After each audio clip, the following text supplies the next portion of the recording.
Hello there everybody, my name's Matt, and again this might be something that's quite irrelevant because I'm here with a writer who is taking Douglas Adams to Edinburgh this summer.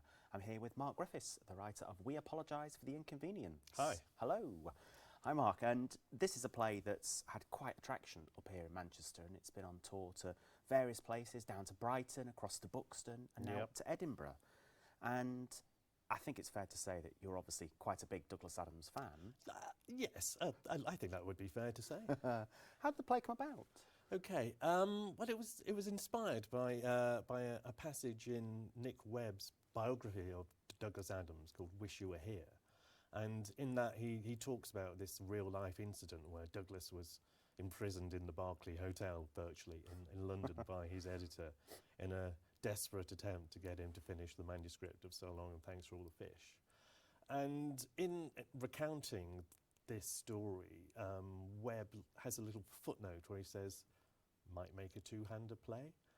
And I read that and I thought, hello, I like Douglas Adams, I write plays. If anybody should write this two-hander, it has to be me. And then I became terrified at the prospect that someone else might write it before me, so I needed to get it done as soon as possible. How long did it take?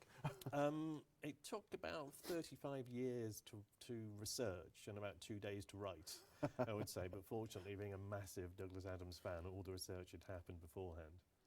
I think it's important to say you don't have to be a Douglas Adams fan to appreciate and enjoy the play, but for someone who perhaps might be a Douglas Adams fan, there is certainly a lot to enjoy. Yeah, I think there's lots in it for fans of Douglas Adams. I mean, I've tried not to kind of, scatter it with quotes and make it too kind of nerdy in that way. It has to appeal to a general audience, There's definitely, the subject matter, and there's all kinds of little Easter eggs, you'd call them, in there for fans of Douglas Adams, but it has to be stuff that won't get in the way of a non-fan enjoying the play, which is the important thing. Absolutely, absolutely. How did you come to discover Douglas's work? Right, I think it goes back to 1981, and the first repeat of the TV series of Hitchhiker's Guide on BBC One, I think July 1981, it was repeated, and it just completely blew my mind. And I've been a fan of his work ever since, really. And obviously this play's had quite a long period to grow and progress at the various venues it's been at. Have you had any audience reaction to it? Yeah, it's been very pleasing, actually. People seem to really get where it's coming from. People have said very nice things about the style and how I attempt to replicate Douglas's voice, which is obviously extremely hard to do, but I think I really wanted to have a go at giving my attempt at a Adamsy kind of style. You must be pleased with how Adam, who plays Douglas in the show, has done that part. And oh yeah, no, he's an absolute dream. Yeah, there's a lot of very tricky, intricate speeches in there, but the way he handles them is absolutely impressive. He's got a great rhythm with the lines as well. Yeah, he's great. Yeah, he's got wonderful comedy timing too. And the Duck is excellent as well, I have to say. Rob I was just going to say, Rob Stewart Hudson as the Duck, yes. Yeah. He's got excellent comic timing as well as the foil to Douglas's writer's block. And how's the Duck embodiment come about? Right, well, yeah, I mean, when I first conceived the piece, I think originally it was just going to be a monologue. But a friend of mine called Laura Harper, who was possibly going to direct the first version, she said, no, it has to be, the duck has to be a real person. It was just going to be Douglas talking to a plastic duck. And she said, no, let's make the duck into a character, an actual actor. So we can have two people on stage and one person doesn't have to learn the entire play. But also you can really get a bit of dramatic conflict in there if you have two people. And the plastic duck is a bit of sort of Hitchhiker iconography.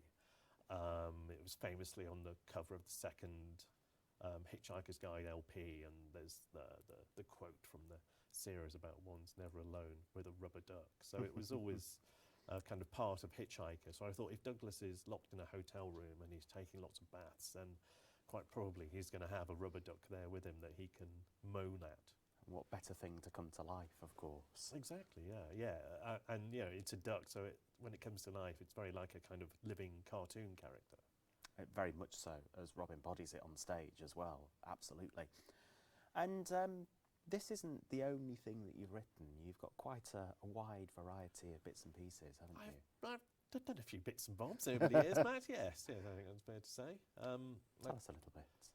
Started extremely young. I was in school when I sold my first joke to Radio 4. I was in the sixth form.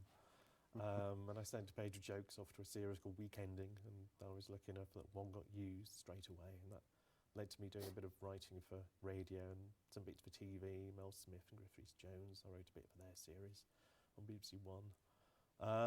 So yes, I mean, I've done quite a bit of comedy writing. Did a radio sitcom quite a few years ago now. I did some work with Charlie Brooker.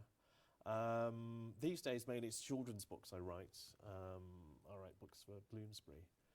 And there's one thing about being a writer is it's a fairly, as the play demonstrates, it's a fairly lonely activity. And the one thing I like about writing plays is it's the fun and teamwork of putting on a show. So it's not just you in a room with a cup of tea staring at a laptop. You can actually, get out in the world and work creatively with people. I can certainly picture how intimidating or lonesome it can be to have that blank screen there and that flashing cursor waiting for you to put something in. Yeah, but I mean, you have to get on with it, really. I mean, it's all very well if you're a multi-million selling novelist. You can go on about the horrors of the blank page and all that. But most of us who write, we just have to sit down and get on with it. We don't have that luxury. And this is perhaps the biggest run that the play is going to have up in Edinburgh at the Edinburgh Fringe, the 9th to the 16th of August. That's right. I understand there's quite a few tickets sold already for it. Yeah, I've been extremely pleased by how well it's sold already. We've still got a week to go before the first performance, and the tickets seem to be going out quite quickly. Which is absolutely excellent news, because it's on at PQA venue 277. That's at Riddles Court on the Royal Mile. I certainly should be trying to get up to Edinburgh to see it myself. But after the Edinburgh Fringe, what's next for the play? Stay tuned, I would say. There's an audio version available, which you can get on iTunes and Amazon and all those sorts of places. Eventually we'll be bringing out the deluxe vinyl version, which will be very exciting. Ooh, perfect. And after that, I mean, we've got plans to take it to places like Cambridge and Liverpool and London. So yes, stay tuned. Stay tuned. I would say. But in the meantime, we do need everybody's support. Please do come and see 9th to the 16th of August at the Royal Mile in Edinburgh. We apologise for the inconvenience. But in the meantime, Mark, thank you very much for joining us today. Thanks, Matt. And hopefully we'll see you soon.